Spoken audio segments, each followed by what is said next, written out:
Hello everyone, I'm going to read you Possum Magic by Mem Fox. Here we go.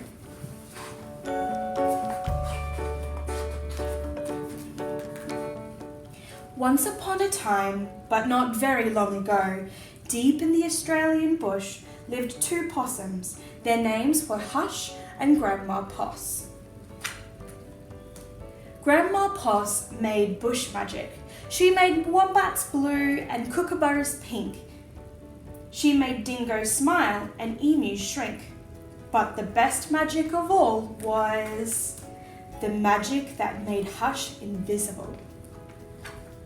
What adventures Hush had because she couldn't be seen. She could be squashed by koalas. Because she couldn't be seen, she could slide down kangaroos. Because she couldn't be seen, she was safe from snakes, which is why Grandma Poss had made her invisible in the first place. But one day, quite unexpectedly, Hush said, "Grandma, I want to know what I look like. Could you make me visible again?" "Of course I can," said Grandma Poss, and she began to look through her magic books. She looked into this book and she looked into that. There was magic for thin and magic for fat, and magic for tall and magic for small. But the magic she was looking for wasn't there at all. Grandma Poss looked miserable. "Don't worry, Grandma," said Hush. "I don't mind." But in her heart of hearts, she did. All night long, Grandma Poss thought and thought. The next morning, just before breakfast, she shouted, "It's something to do with food.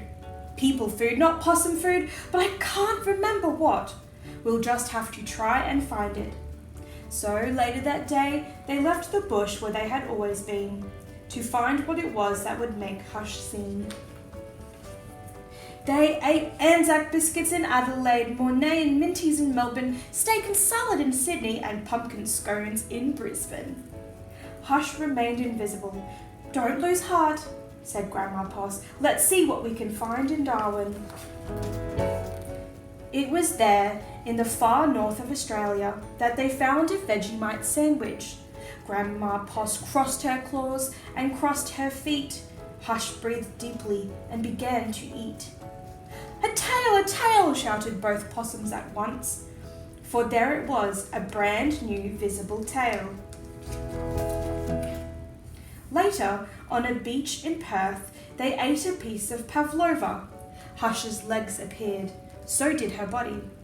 "You look wonderful, you precious possum," said Grandma Poss. "Next stop, Tasmania." And over the sea they went. In Hobart, late one night, in the kitchens of the casino, they saw a lamington on a plate.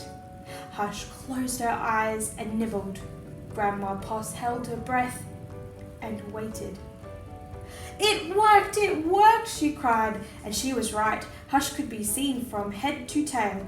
Grandma Poss hugged Hush, and they both danced "Here We Go Round the Lamington Plate" till early in the morning.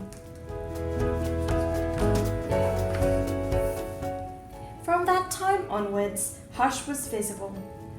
But once a year, on her birthday, she and Grandma Poss ate a Vegemite sandwich, a piece of pavlova, and half a lamington, just to make sure that Hush stayed visible forever. And she did. Thank you for joining me, and I will see you next time.